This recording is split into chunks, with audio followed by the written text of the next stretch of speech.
we're close to 1 billion TVL now. We hit 135 million total rewards within like 13 months.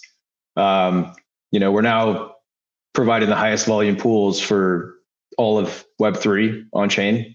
So, nobody expected that for such a young kind of upstart protocol. That's awesome. I got a couple of questions like strategy wise here, just because this is something we talk about in the UIG as well. It's like, hey, what's the optimal route? And it's usually what are your goals, right? What are you trying to achieve? But very curious to you, could you speak to like the risks, rewards, or just the different strategies of locking your AERO or just holding it for, price appreciation? There's a couple different ways that we could approach this, but can you just speak to like the locking aspect of the AERO and how that's kind of manifested with the strategies of Aerodrome as a whole? Sure. So from a very kind of basic standpoint, veAERO is dictating where the AERO emissions will be going in terms of incentivizing liquidity. The cool thing about the way veAERO voters are behaving is they're incentivized to make logical decisions. So the highest volume, most productive pools in terms of fee generation or, they're called bribes or voting incentives.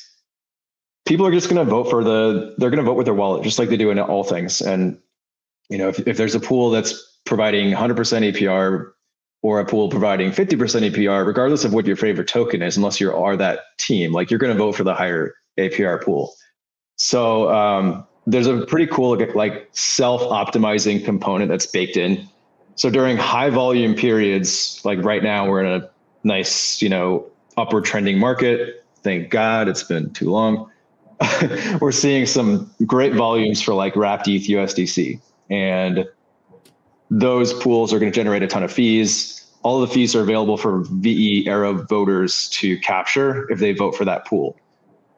So that's what's cool about that is this is where the flywheel kicks in. It's like, oh, so now we're going to direct more AERO back to that pool, create more incentives for liquidity providers to bring in more TVL, and even more of the volume is going to be funneled through that pool, creating more fees. So it's like in great kind of reflexive upward conditions, you see these very high sustainable APRs for liquidity providers. veAERO voters are also going to benefit because with more volume, there's more fees and there's opportunity for them to make more, rewards. So I would say like we're very much liquid minimalists. We lock all of our tokens. We believe that locking is a way to kind of get a capture of the future rewards and value captured by the DEX. So 4 years is a long time in crypto terms, but we're really building a business here, and we think it's still early. So 4 years is kind of like we're just going to lock forever. We'll likely make our initial investment back, our principal back, just from the voting rewards. So like the underlying cost of the tokens themselves is oftentimes like an immaterial component of the calculation. It's like we're just looking at the future rewards gathered from voting. Liquid tokens, there's several things people do with them. A lot of people like to just like sell their rewards. That's fine. That's part of you have to pay for liquidity sometimes. Other people like to LP, so they basically reinvest those rewards back into a liquidity pool. There's other places you can lend your AERO as collateral. We've been enlisted on lots and lots of money markets on Base now.